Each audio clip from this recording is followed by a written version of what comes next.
El segon àmbit està dedicat a l'obrador, les arts de la construcció.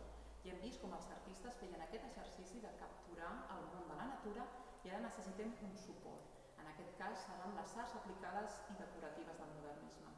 És un moment en què el concepte d'art total és molt important.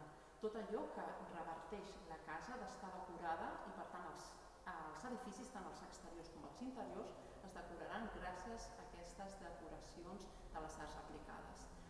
La part d'aquesta exposició està destinada a aquestes 8 taules que treballen de manera individual les tècniques, com poden ser el mosaic, la pedra, l'enguixat, l'estuc, el mosaic hidràulic, el vitral, entre d'altres.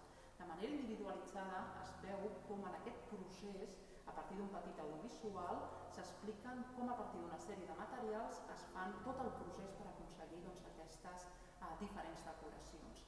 En aquest punt de l'exposició ha estat de gran valor l'aportació d'uns col·laboradors, tant de restauradors com d'artesans i artistes que continuen desenvolupant aquestes tècniques.